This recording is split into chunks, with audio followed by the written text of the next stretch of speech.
Chers compatriotes de partout dans le monde, c'est encore et toujours votre humble serviteur Dominique Kachabaga, toujours avec votre programme Dominique Topics.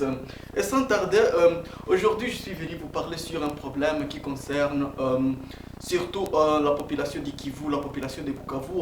C'est un problème qui concerne l'extension de la ville de Bukavu vers un autre endroit. L'extension de la ville de Bukavu. On en a trop parlé, mais les choses continuent à s'empirer. Chers frères et sœurs de partout dans le monde, Bukaviens, parce que ce sujet je m'adresse aux Bukaviens et toutes Bukaviennes de partout dans le monde, vous qui aviez grandi, les vraies filles et les vrais garçons béquets, vous qui êtes nés et grandis à Bukavu, vous savez comment Bukavu était apprécié par tout le monde. Il y a juste 20-25 ans passés. Bukavu était nommé parmi les villes les plus propres du Congo. Le blanc même l'avait nommé Bukavu la verte. Bukavu la verte, vous le savez bien, c'était ça la qualification de la ville de Bukavu. Bukavu la verte. Parce que pourquoi la verte? Parce que Bukavu donnait une impression, quand tu y visites, tu avais une impression, c'est comme si tu étais dans un jardin. Il y avait de l'espace. L'environnement était propre. Il y avait des arbres partout. Il y avait donc, tu regardes à côté ce désert, donc ça donnait une image là d'un jardin. Mais avec le temps, les choses ont commencé à s'empirer. On ne sait pas d'où est venu ce qui a intoxiqué toute une ville et de la transformer dans une poubelle. La ville est transformée comme une poubelle aujourd'hui. On ne sait pas par où même commencer pour décrire ce problème. Je vous assure, chers frères et sœurs de partout dans le monde, vous savez vous-même, vous qui êtes nés à Bukavu, il y avait des quartiers où vraiment tu y arrivais, vers 17h tu as même peur, parce qu'il n'y avait pas même des gens qui y circulaient. Des quartiers là comme Moumba, dans les années 89, là, 90, c'était des quartiers vraiment, des maisons s'espaçaient. Une maison, tu marches encore au moins 10 mètres, 15 mètres pour arriver à une autre maison. Mais ce qui se passe aujourd'hui, les maisons commencent à se construire au-dessus des autres maisons. J'étais à Bukavu, mes chers frères et sœurs, il n'y a rien à se disputer. Les maisons commencent à se construire au-dessus des autres. Donc, imaginez-vous, tu construis ta maison, tu mets ce qu'on appelle là le béton là, de deuxième niveau. Il y a un autre type qui vient, il te dit, mon cher, est-ce que je peux t'acheter pour le niveau dessus pour continuer ma maison aussi au-dessus de toi? Je ne sais pas si vous me suivez. Donc, tu construis ta maison. Tu es au deuxième niveau, il y a un type qui arrive et te dit, bon, monsieur, est-ce qu'on peut coopérer? Comme ça, moi, je continue les tops. Comme ça, toi, tu as déjà des niveaux, je te donne peut-être 30 000 $. Comme ça, moi, je continue les tops sur ta tête. Est-ce que vous comprenez? Parce qu'il n'y a plus de parcelles. Il n'y a plus de parcelles à Bukavu. Les gens commencent à construire n'importe où. Et n'importe comment. C'est inacceptable. C'est inacceptable. Il y a des quartiers où tu arrives à Bukavu, tu vas pleurer. Si tu n'as jamais été à Bukavu pendant les 10, 15, 20 ans passés, peut-être tu as encore cette image-là de Bukavu que tu croyais là-bas, Bukavu la verte. Mais arrivé à Bukavu aujourd'hui, tu vas pleurer.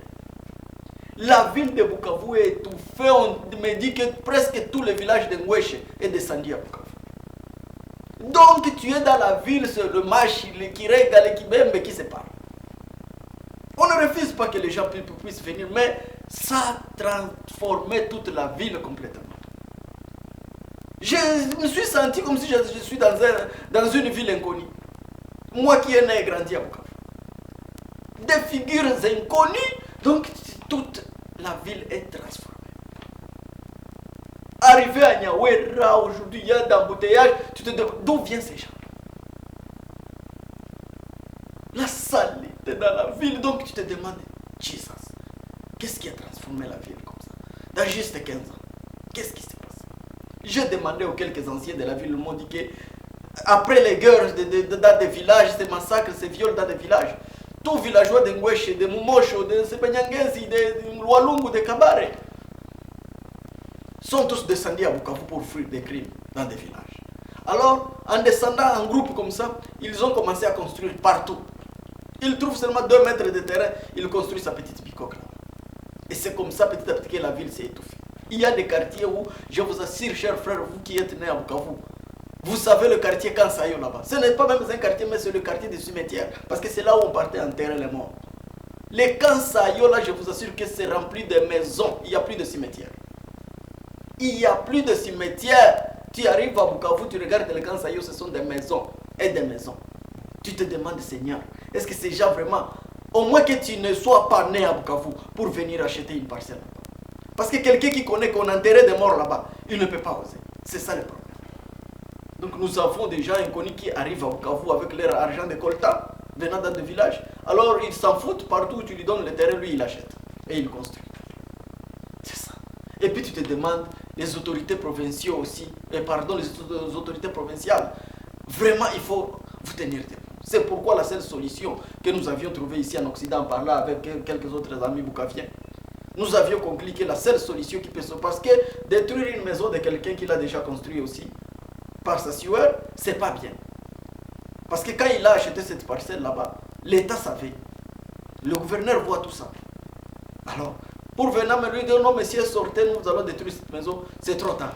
La seule solution que nous allons vous aider avec les idées, cher gouverneur de la province, essayez d'extendre la ville de Bukavu. Voici une idée. En allant vers Moudaka là-bas, juste en passant, avant d'arriver à 18 km de Bukavu, en allant vers Moudaka, il y a des terrains dans la main droite, en regardant le lac Kivu. Il y a à peine 150 hectares vides là-bas. Des beautés, donc, tu vois vraiment une 150aine d'hectares, vraiment qui te donne une idée de, voilà, on peut construire encore quelques quartiers ici. Voilà une idée. Dites aujourd'hui, vous êtes gouverneur de la province. Ok, depuis aujourd'hui, on ne vend plus de parcelles dans la ville de Bukavu. Trop, c'est étouffé. Il n'y a plus de place. Celui qui veut construire, celui qui veut acheter une parcelle, venez. Nous donnons 150 hectares ici. Donnez vos 10 000 $, vous 30 mètres sur 30, 10 000 $. Voilà, tu vas attirer même les Occidentaux de la diaspora. Les gens de la diaspora de partout dans le monde, en Afrique d'ici, de partout, pour descendre à Bukavu même et s'acheter une petite parcelle. Parce que ça ne vaut plus la peine. Un autre ami m'a dit, lui aussi, il a remarqué la même chose. Il m'a dit, Dominique, c'est impossible qu'un Mikiliste, vraiment, un Mikiliste, tu quittes l'Occident pour aller maintenant, dire que tu vas t'installer à Bukavu, comment? Ce n'est pas parce qu'on néglige les gens ou on ne peut pas vivre avec les autres. Mais c'est trop encombrant. Donc, les maisons, les voisins se passent derrière les portes. C'est incroyable. Donc, il suffit qu'une seule maison brûle, tout le quartier brûle. Parce que les maisons se succèdent comme ça, comme en chaîne. C'est incroyable. Il y a des quartiers qui furent inhabités quelques 20 ans passés. Aujourd'hui, ces quartiers sont pleins de gens. Des quartiers comme Dendere. Dendere, là-bas, nous qui avions étudié à Bukavu, Dendere, c'était des quartiers où nous croyons qu'on partait tuer les gens. On partait violer les femmes. Donc, c'était des quartiers forêts. C'était seulement des arbres là-bas. Nos parents avaient peur qu'on vienne informer ton père qu'on t'a vu vers Dendere. Mais tu as un problème. Qu'est-ce que tu es parti faire là-bas? C'était des quartiers très peureux. Des quartiers inhabités. Mais aujourd'hui, Dendere est devenu le centre de la population. Dendere, tu ne peux pas même trouver même 0 mètre à vendre aujourd'hui en Dendere. Chers frères et sœurs, Bukaviens de partout. Parce qu'il y a trop d'entre nous qui sont ici pendant des vingtaines d'années, des quinzaines d'années. Alors, ils ont encore cette idée-là de Bukavu là. Les Bukavu là que nous croyons là, les Bukavu de la verte. Bukavu vraiment, tu sens l'espace. Oh. Tout est devenu en lambeaux. Il y a des quartiers comme Pajeko. Le quartier Pajeko là-bas demandait à chaque garçon béqué. Un vrai garçon béqué qui est né et grandi à Bukavu. Il te dirait que Pajeko c'était un quartier vide. Il y a 20 ans passés. Vide de 25 à 20 ans passés, Pajeko, il n'y avait pas personne. C'était la prison centrale là-bas, derrière la prison, les gens avaient peur. Qui peut aller construire derrière la prison centrale? Qui peut aller? Mais aujourd'hui, c'est devenu le centre de la population. Pajeko étouffé, tu ne peux pas trouver même 0 mètre à vendre à Pajeko. Le quartier comme Mungu. Mungu là-bas, Mungu descendant vers Vamaro. Là-bas, n'en disons même pas. N'en disons même pas. Quand nous étions enfants, tu ne pouvais pas oser même aller jouer le football là-bas. Parce que c'est grave. Tu avais peur. Il n'y avait pas personne là-bas. C'est un quartier où nos grands frères nous disaient qu'un jour, le gouvernement construira un stade ici. Et nous avions grandi avec cette idée là-bas. Alors donc, c'est inutile d'y partir y construire.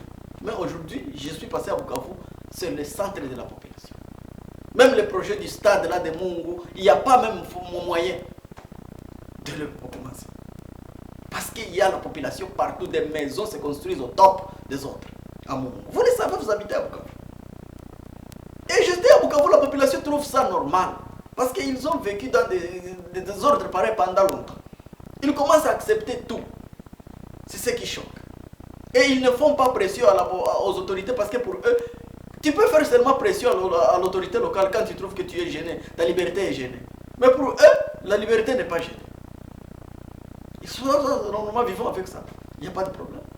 Je vous assure qu'il y a un étouffement à Bukavu incroyable. Tu arrives au fer rouge, tu vas te demander si tu es à Mugogo ou tu es à Nyangezi. Des gens sales avec des bananes sur la tête. Et tu te demandes, c'est ça la ville de Bukavu? C'est ça la ville de Bukavu que je connaissais moi dans les années 90. 90, il demandait à chaque grand garçon bec, vraie fille bec. Chaque fille bec originale te dirait que fer rouge vraiment vers 16h, 17h c'était déjà sec. Les gens de Kadoutou rentraient déjà, les gens de Baguira rentraient déjà sec, il n'y avait pas personne là. Mais aujourd'hui, fer rouge, je ne sais pas, est devenu, je ne sais pas si c'est le marché de Kadoutou. Donc tu ne sais pas qui est qui, le taximène qui parle, le machine. Tu es avec un taxi, tu te demandes, est-ce que c'est un wesh qui a mauvais à Bukavu? Qu'est-ce qui s'est passé derrière nous? C'est ça. On n'est pas contre que les gens mouvent, parce que vous confondez les messages. On n'est pas contre que les gens évoluent. Mais il faut qu'il y ait de l'ordre. Il faut qu'il y ait de l'ordre.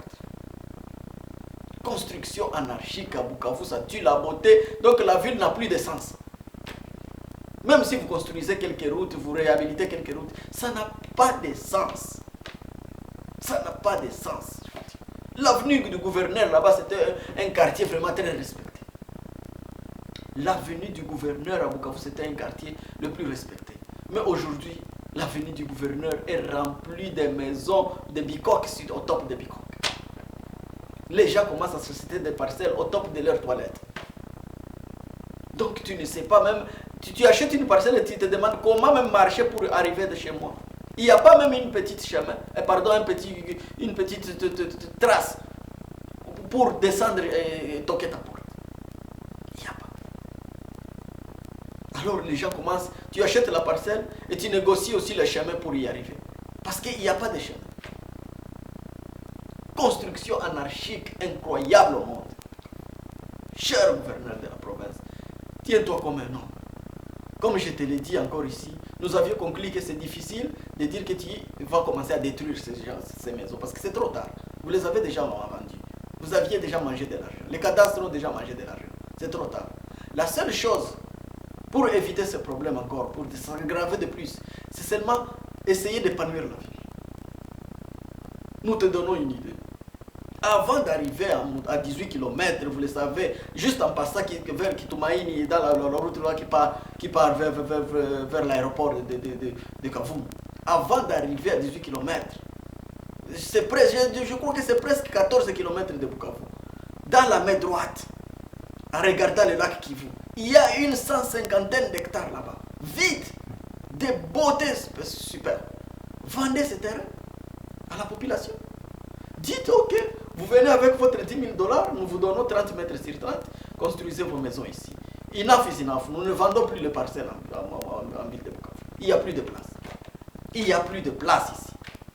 Les gens commencent à construire au cimetière. Respectons quand même les morts. Hein, chers frères? Respectons quand même les morts. Parce que ces gens viennent des villages. Ils ne savent, pour eux, ils ne savent pas s'il y avait des cimetières là-bas peut-être. Pour eux, ils trouvent, oh là, je peux construire ma maison ici. Mais vraiment, un type qui est né, une fille qui est née à Bukavu, qui connaît l'histoire de Kansayo, qui peut aller construire à Kansayo? Vraiment un garçon béqué original. Et tu pars construire à Kansayo, mais au moins que tu sois fou. Au moins que tu sois maudit. Respectons les morts, laissons les morts se reposer en silence. Hein? Il n'y a plus même 0 mètre à Kansayo. L'étouffement, ça fait jeûner les gens. Nous qui avions grandi dans cette ville, nous qui savons la valeur de Bukavu, nous qui savons qu'est-ce que Bukavu means, nous plairons dans nos cœurs. Personne n'est pas contre, parce que vous transformez le message, oui, l'exode rural, c'est incroyable, mais oui, ça se fait partout, mais il faut qu'il y ait de l'ordre. Il faut qu'il y ait de l'ordre. Le Bukavu que nous croyons, ce n'est plus le Bukavu là. Ça devient quelque chose. Et la ville perd de plus en plus son image de beauté. J'ai trop de gens qui visitent et qui rentrent et disent ça. Jamais. Moi, à partir de m'installer à Bukavu encore. Zéro. Mais vaut mieux même partir à Bukavu. À Bukavu, tu te demandes qui est qui. Qui est qui. L'autre point ici, c'est le point de l'insécurité aussi. L'insécurité au Kivu décourage aussi les gens. Des balles nocturnes chaque minute, des balles dans des quartiers. On tue déjà, tu ne sais pas qui tue qui. C'est ça. Il faut tout ça. Les autorités locales, il faut contrôler tout ça. Les commandants des villes qui vous amènent les rapports chaque week. Des armes qu'ils ont saisies. Des quartiers là comme Kadutu. C'est grave. C'est grave. Donc l'électricité, il n'y en a pas même alors de crimes à chaque minute. Vous voyez. C'est ça donc le point là-bas.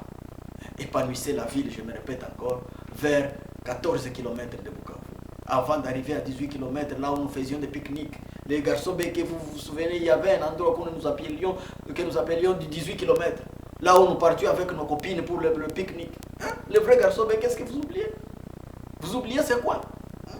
Nous qui avions grandi dans l'Oyenge Pena et Banabeki. Vous voyez, 18 km.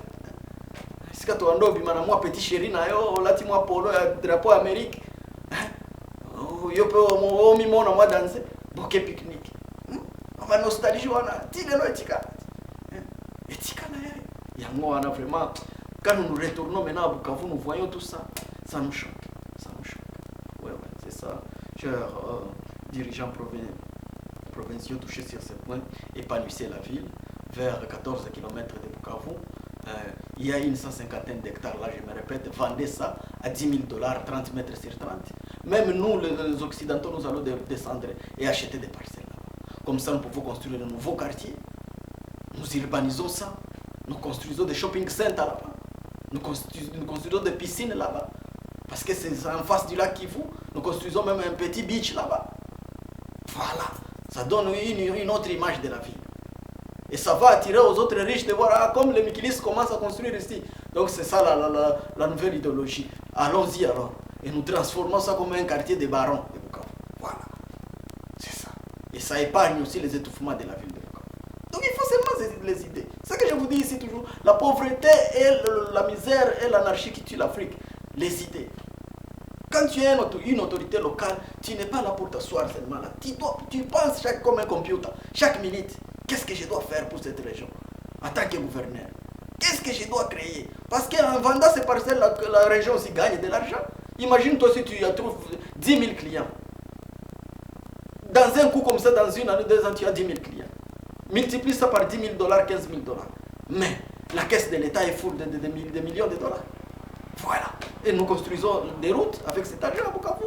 Donc, nous avons des assets, ce qu'on appelle en anglais des assets, mais nous ne savons pas comment les exploiter pour notre bénéfice. Et c'est pourquoi nous mourons pauvres. Voilà une idée à considérer, mes chers gouverneurs, chers députés provinciaux de Bukavu qui allaient me suivre.